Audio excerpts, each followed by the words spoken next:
हाँ जी, सभी को मेरा नमस्कार। मेरा नाम है दिव्या बांगड़ और आज मैं आपके लिए बहुत ही इम्पोर्टेंट टॉपिक लाई हूँ जिसका नाम है business environment. Business environment business के लिए बहुत इंपॉर्टेंट है। अगर आप कोई भी बिजनेस करना चाहते हो तो आपके लिए बिजनेस का एनवायरनमेंट समझना बहुत ही ज़रूरी है। बिजनेस एनवायरनमेंट से हमारा क्या मतलब है? बिजनेस बिजनेस से क्या मतलब है? Busy. It is like busy busy रहना है हमें। अब जो भी आप पूरे डे में जो वर्क आप अपना बैलेंस करते हो, वर्क लाइफ जो आपकी चलती है, चाहे वो कोई भी काम हो, जैसे कि अगर आप आइसक्रीम सेल कर रहे हो तो वो भी आपका बिजनेस है। उसमें क्या क्या चेंजेस आते हैं, क्या क्या आपकी स्टेबिलिटीज़ है, अनसर्टेनिटीज़ क्या है, क्या रिस्क है, बहुत सारी चीज़ें हमारे बिजनेस में आती है। और उसका जो एनवायरनमेंट है उसको हमें जो हैंडल करना है वो हम सीखेंगे आज बिजनेस एनवायरनमेंट में। आज हम सीखेंगे हमारा जो डेली का वर्क हम कर रहे हैं, क्या वो हमारा बिजनेस है? नहीं। बिजनेस एक लेन देन है। It is like a profit. Business का नाम समझते ही, बिजनेस का नाम सुनते ही हम ध्यान देते हैं, अपना ध्यान देते हैं पूरा प्रॉफिट पर। प्रॉफिट कितना मिल रहा है बिजनेस से, ये तो हमारी अच्छी बात है कि हमें प्रॉफिट देखना ही देखना है। लेकिन बिजनेस का एनवायरनमेंट क्या है? एनवायरनमेंट चेंज चेक करने के लिए हमें उसके साथ पढ़ना पड़ेगा बिजनेस एनवायरनमेंट। तो आइए हम स्टार्ट करते हैं आज हमारा बिजनेस एनवायरनमेंट। क्या क्या हमारे पास है बिजनेस के लिए, हमें क्या क्या चाहिए, क्या क्या अपॉर्चुनिटीज़ हमें मिलती है बिजनेस में, क्या क्या हमारे पॉसिबिलिटीज़ है, इंस्पिरेशन क्या है। बिजनेस एनवायरनमेंट में हमें उसको सब कुछ समझना है, क्या क्या डायनामिक चेंजेस आते हैं। तो आज हम देखते हैं, आइए चलते हैं हमारा बिजनेस एनवायरनमेंट में। तो फर्स्ट जो है हम आए हैं डेफिनेशन पर अपनी। Definition: the sum of total of all individual institutions and other forces that are outside the control of business enterprises but affect its performance and growth. Growth. तो बिजनेस एनवायरनमेंट हम समझ रहे हैं। डेफिनेशन है the sum of total all individual institutions और other factor जो outside है control of business के। ये सारे बिजनेस के आउट ऑफ कंट्रोल, जो कंट्रोल नहीं करती चीज़ें बट लेकिन अफेक्ट करती है किसको? इसके परफॉर्मेंस और ग्रोथ को। बिजनेस के जो एनवायरनमेंट में दूसरे इंडिविजुअल है, इंस्टीट्यूशंस है, अदर फोर्सेस कुछ भी है जो आउटसाइड कंट्रोल करती है, जैसे गवर्नमेंट है। गवर्नमेंट ने अगर कुछ रेट्स का ऊपर नीचे करा है तो वो बिजनेस पे अफेक्ट करेगा ही करेगा। This is very simple. आइए आगे देखते हैं क्या क्या फीचर्स है बिजनेस एनवायरनमेंट के। पहला है टोटल ऑफ एक्सटर्नल फैक्टर, बाहर के टोटलिटी ऑफ एक्सटर्नल फैक्टर, बाहर के क्या अफेक्ट कर रहे हैं हमारे बिजनेस को वो। सेकंड है स्पेसिफिक एंड जनरल फोर्सेस, कुछ फिक्स चीज़ें होती है, जैसे फैशन है। फैशन का बहुत बड़ा इफेक्ट पड़ जाता है। अगर फैशन का पता है कि आपको फ़र्क पड़ेगा ही पड़ेगा। अगर कपड़े की दुकान है, कपड़े पे आपका कितना इफेक्ट पड़ता है, जैसे जो ट्रेंड चलता है, जो फैशन चलता है, लोग उसी पे ध्यान देते हैं। थर्ड है इंटर रिलेटेडनेस, अंदर से कुछ ना कुछ रिलेटेबल है, जैसे कि आपका स्टाफ है या आपका ऑर्गेनाइजेशन है, उसमें उससे आपका क्या इफेक्ट पड़ रहा है। डायनेमिक नेचर, अब डायनेमिक कुछ ना कुछ चेंज हो रहा है, कुछ टैक्स चेंज हो गया है या रेट्स चेंज हो गई है या फैशन चेंज हो गया है, तो डायनेमिक नेचर आप इसका कुछ नहीं कर सकते, इसमें कुछ भी रिस्क आ सकती है ना। अब आ गया फिफ्थ है अनसर्टेनिटी। अनसर्टेनिटी मतलब जिसका कुछ भी फिक्स नहीं है, नॉट फिक्स्ड। ये कुछ भी हो सकता है, ये किसी भी टाइप की एक रिस्क हो सकती है, ये किसी भी टाइप का आप इसको नहीं कर सकते सर्टेन। अपन सडनली कोई जैसे आग लग गई है तो ये अनसर्टेनिटी है, हम इसका कुछ नहीं कर सकते हैं। कॉम्प्लेक्सिटी, कुछ भी दुविधा आ सकती है। कॉम्प्लेक्सिटी का क्या मतलब है? दुविधा, कोई भी ऐसी प्रॉब्लम आ सकती है जो हमने नहीं सोची हो लेकिन वो प्रॉब्लम आ गई है। रिलेटिविटी, कुछ ना कुछ रिलेवेंस होता है किसी ना किसी चीज़ से, तो ये उससे रिलेटेड है। नेक्स्ट हम इसको डिटेल में करते हैं। की कैरेक्टर्स, ये मैंने आपको शॉर्ट नोट्स में दिया है, जो आपका डायरेक्ट एकदम नोट्स में है कि आप इसको डायरेक्ट समझ सकते हो, है ना। की कैरेक्टरिस्टिक्स, टोटलिटी ऑफ फोर्सेस, क्या मतलब है? ये एग्रीगेट होता है किसका? ऑल इंटरनल और एक्सटर्नल फैक्टर का। कुछ भी अंदर से कुछ फैक्टर्स है, बाहर के कुछ फैक्टर है, तो ये क्या है? Totality of forces. ये क्या इफेक्ट करता है बिजनेस के एनवायरनमेंट को? अंदर की चीज़ें, बाहर की चीज़ें। Dynamic, constantly changing, tech upgrade, shift, affecting fashion. अब क्या मतलब हुआ, जो बार बार कंटिन्यू चेंज होता रहता है उसको हम डायनेमिक बोलते हैं। जैसे टेक अपडेट, कुछ भी अगर टेक्नोलॉजी से रिलेटेड कोई अपडेट्स आती है उसमें कुछ चेंजेस हो सकता है। फैशन, अभी हमने बताया कि फैशन में अगर कुछ चेंज हो रहा है तो वो भी डायनेमिक होगा। Uncertain, difficult to predict future market trends और सडन शिफ्ट। अब क्या मतलब है, फ्यूचर मार्केट ट्रेंड सडनली कुछ भी शिफ्ट हो सकता है जिसे हम प्रिडिक्ट नहीं कर सकते, है ना। जिस चीज़ को हम प्रिडिक्ट नहीं कर सकते कि फ्यूचर में क्या होने वाला है, तो उसमें आपको डिफिकल्टी आ जाती है कि यार आप इसको कैसे मैनेज करो या क्या, तो उस वजह से ये अनसर्टेन है। Interrelated, changes in one factor lead to changes is another. अब क्या हो गया है कि एक फैक्टर के चेंजेस से, एक फैक्टर में कुछ चेंज हुआ है उससे दूसरे फैक्टर पे भी इफेक्ट आ रहा है, उसको हम इंटर रिलेटेड बोलेंगे। अब कैसे, एग्जांपल जैसे हेल्थ अवेयरनेस। अगर हेल्थ अवेयरनेस हो रही है, जब अब सबको लगता है कि यार हेल्दी खाना है, हेल्दी पीना है, अब हेल्थ की साइड जाते हो, जैसे कि जंक फूड को छोड़ के अगर आप हेल्थ साइड पे जा रहे हो, जंक फूड है उसको आप छोड़कर आप कह रहे हो नहीं हमको नहीं खाना है, हमको जाना है हेल्दी फूड पे, तो आप क्या करोगे, ऑर्गेनिक फूड की डिमांड क्या हो जाएगी, इंक्रीज हो जाएगी।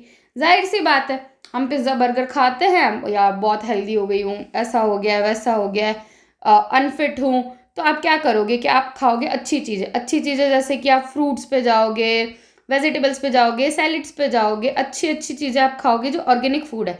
तो इससे क्या होगा, जंक फूड की डिमांड तो कम हो जाएगी और ऑर्गेनिक फूड की डिमांड क्या होगी, बढ़ जाएगी। तो ये क्या हो गया, जंक फूड और हेल्दी फूड क्या हो गया, इंटर रिलेटेड हो गया। नेक्स्ट है रिलेटिविटी, डिफर्स बाय रीजन और country. Demand for winter wear is high in Canada but low in India.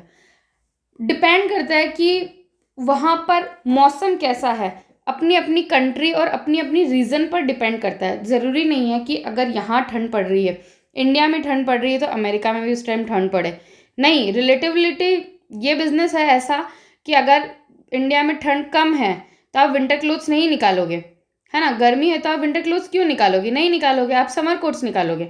लेकिन अगर आप अगर कनाडा है और वहाँ पे ज़्यादा ठंड है तो आप क्या करोगे, वहाँ विंटर क्लोथ्स निकालोगे। तो ये रिलेटिव है, डिफरेंट बाय डिफर्स है ये, मतलब अपनी अपनी कंट्री के अकॉर्डिंग अपने अपने उस पर रिलेट करेगा ये। कॉम्प्लेक्सिटी का क्या मतलब है, इंटर रिलेटेड और dynamic conditions easier for a related but difficult for extent of related impact. Social example हो गया, social, economic, political, legal, technological factors on change in demand of product in market. अब इससे क्या मतलब है, complexity कब आती है, आप दुविधा कब आती, कब आपके लिए मतलब डिफ़िकल्ट हो जाती है चीज़ें, जो इंटर रिलेटेड भी हो और डायनेमिक भी हो। वो इंटर रिलेटेड है, जैसे कि एक फैक्टर में चेंज होने से दूसरे में भी चेंज हो रहा है ना, तो वो इंटर रिलेटेड है। लेकिन वो डायनेमिक है कि यार ये इतना चेंज हुआ है इस फैशन में तो उसमें और ज़्यादा चेंज हो जाएगा। ये ईजी है बट डिफ़िकल्ट है एक्सटेंट। ये इंटर रिलेटेड के लिए तो ईजी कि हाँ इसमें चेंज हुआ तो उसमें भी चेंज होगा, हम ये कह सकते हैं। लेकिन डायनेमिक में मतलब आप आगे जाके आप देखोगे कि कितना ज़्यादा चेंज हो रहा है तो वो आपको नहीं पता है। तो वो सोशली भी चेंज हो सकता है, इकोनॉमिक भी हो सकता है, पॉलिटिकल भी हो सकता है, लीगल भी हो सकता है, टेक्नोलॉजिकल फैक्टर, ये सारे इकोनॉमिक एनवायरनमेंट के बहुत ही इंपॉर्टेंट फैक्टर्स हैं जो आपको पूरे बिजनेस एनवायरनमेंट में आपको पढ़ने को मिलेंगे। ओके, तो इसमें demand of product in market, इसमें डिमांड में क्या चेंज आता है, प्रोडक्ट में क्या चेंजेस आता है, ये आपको देखने को मिलेंगे। नेक्स्ट है business environment have two elements. दो एलिमेंट्स होते हैं बिजनेस एनवायरनमेंट के, internal environment, external environment. Elements of business environment, the environment is divided into two main layer. दो मेन लेयर है, अभी हमने पढ़ा, इंटरनल जो कि कंट्रोलेबल होती है और एक्सटर्नल जो कि मोस्टली अनकंट्रोलेबल होती है। कैसा रहता है, अगर इंटरनल है तो वो कंट्रोलेबल है, अगर आपका कोई बिजनेस है आप उस बिजनेस में कुछ भी चेंज करना चाहते हो तो वो कंट्रोलेबल है। लेकिन एक्सटर्नल जो मोस्टली अनकंट्रोलेबल होता है कि आप बाहर से कुछ चेंजेस आ रहे हैं, फैशन का कुछ चेंज आ गया, गवर्नमेंट का कुछ चेंज हो गया, टैक्स रेट का कुछ चेंज हो गया, तो आप उसको कंट्रोल नहीं कर सकते हो। तो आइए हम इसको डिटेल में थोड़ा सा पढ़ते हैं। इंटरनल एनवायरनमेंट क्या होता है, factor within the organisation that influence its ability to achieve goal. जो आपको गोल अचीव करने हैं जो आपका ऑर्गेनाइजेशन क्या होगा, उससे इन्फ्लुएंस होगा, उस अचीवमेंट से, जो आपके गोल्स है, तो वो इंटरनल एनवायरनमेंट है। जैसे कि क्या क्या है, value system, the ethical belief and culture of a company. जो आपके एथिक्स है, जो आपके बिलीव्स है, एथिक बिलीव्स है, जो आपकी कल्चर है, वो आपका वैल्यू सिस्टम बताता है कि हाँ हमारा ये कल्चर है कंपनी का, ऐसे ऐसे हम इसको प्रोड्यूस करते हैं, ऐसे ऐसे हमारा इसका चलता है कंपनी का। Mission and objective, the primary reason of the business exist. अब आपने बिजनेस क्यों लगाया है, बिजनेस लगाने का आपका क्या रीज़न रहा है, जो फर्स्ट आपका प्राइमरी रीज़न रहा है वो हमारा मिशन हो जाएगा कि हाँ भाई ये हमारा ऑब्जेक्टिव है, ये हमारा गोल है, हमको इसको इस तरीके से आगे बढ़ाना है। तो ये आपका प्राइमरी रीज़न रहेगा बिजनेस का। Management structure, composition of the board, hierarchy and leadership style. अब क्या रहता है, आपने कोई बिजनेस स्टार्ट किया है, कोई बिजनेस स्टार्ट किया है तो आप में उसके लिए क्या चाहिएगा, आपको बोर्ड चाहिएगा, हायरार्की चाहिएगा, लीडरशिप। अगर आप चीज़ों को मैनेज करके नहीं चलोगे कि इसके बाद हमको ये करना है, इसके बाद हमको ये करना है, उसके बाद हमको ये करना है, तो आपको अगर मैनेजेबल नहीं है, आप हायरार्की बना के नहीं चलते हो उसको उस तरीके से, तो आप उसको कंप्लीट नहीं कर पाओगे।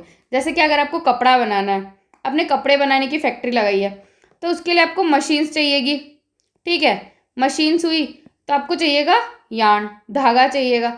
मशीन्स के बाद आपको धागा चाहिएगा, धागे के बाद आपको कलर चाहिएगा, कलर चढ़ा के आपको उसको प्रोसेसिंग कपड़ा बनाना है। तो आपको बहुत सारी ऐसे ऐसी चीज़ें होती है जो प्रोसेसिंग लाइन में चलती है। तो वो मैनेजमेंट सारा मैनेज करने के लिए क्या चाहिए, आपको मैनेजमेंट स्ट्रक्चर चाहिएगा, आप पूरा मैनेज कैसे करेंगे। रिसोर्सेज, अब रिसोर्सेज नहीं होगा तो काम कैसे होगा, बिजनेस है, बिजनेस में अगर कुछ भी आपको काम करना है तो उसके लिए आपको रिसोर्सेज की तो ज़रूरत लगेगी लगेगी।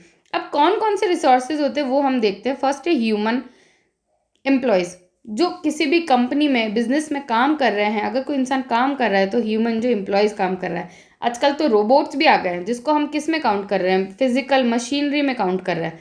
कोई मशीन है, कपड़े बनाने की मशीन होगी तो ही हम उसमें काम कर पाएंगे।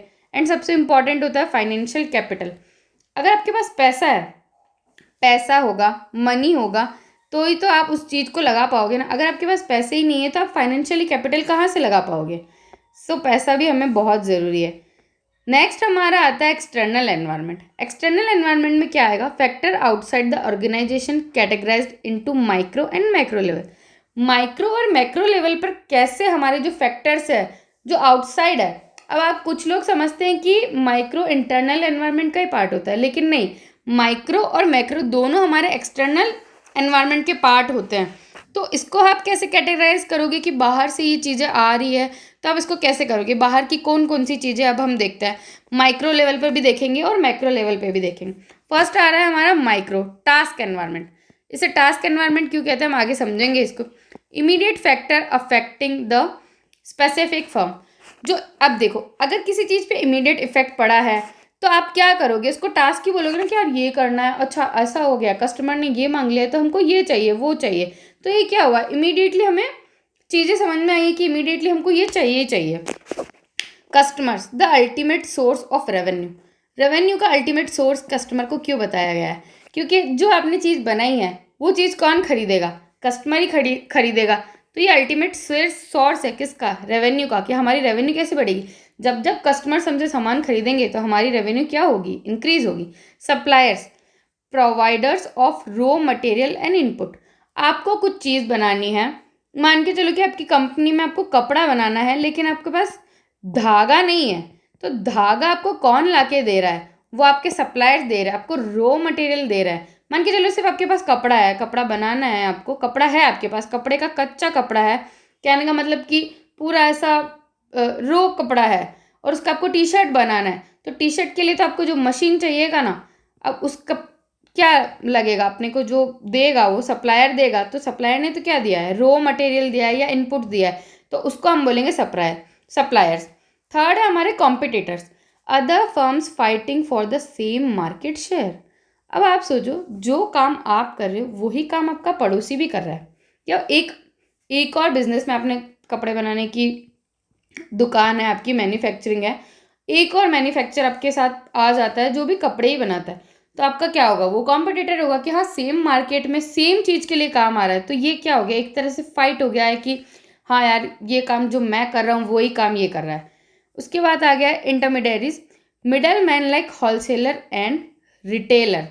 अब क्या होता है, ज़रूरी नहीं होता है कि आपका डायरेक्ट कनेक्शन हो जो होलसेलर से रिटेलर का हो, उसमें कभी कभी हमारे पास मिडल मैन बन जाता है जिसको हम एजेंट्स भी कह देते हैं कि हाँ यार ये कपड़ा हमको चाहिए है, वहाँ से चाहिए है, तो बीच में एक एजेंट आता है, मिडल मैन आता है कि हाँ मैं तुमको वहाँ से ला के दे दूंगा।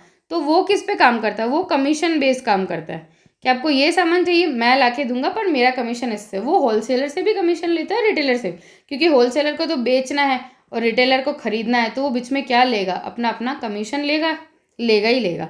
सेकंड हमारे पास आ रहा है मैक्रो, जो कि जनरल एनवायरनमेंट है जिसका आप कुछ नहीं कर सकते हो। ये बहुत ही इंपॉर्टेंट है, ये हमेशा एग्जाम में पूछा ही जाता है। ये आपको, इसको तो आपको याद रखना है एज अ माइक्रो, और ये है हमारा मैक्रो जनरल एनवायरनमेंट जो कि बहुत इंपॉर्टेंट है। Broad forces affecting the entire industry, the PESTEL model. इसे पेस्टल मॉडल क्यों कहते हैं, क्यों, पी से है पॉलिटिकल, ई से इकोनॉमिक, एस से सोशल, टी से टेक्नोलॉजिकल, ई से इकोनॉमिकल, एल से हमारा है लीगल, सॉरी ई से इकोनॉमिक मैंने फिर से बोल दिया था, ई से ये एनवायरमेंटल होगा और एल से हमारा क्या होगा, ये लीगल होगा। अब ये सब मिलके जो इफ़ेक्ट करते हैं बिजनेस के एनवायरनमेंट को, वो कैसे इफ़ेक्ट करते हैं वो हम देखते हैं। ये broad faces affecting the entire industry, the PESTEL model.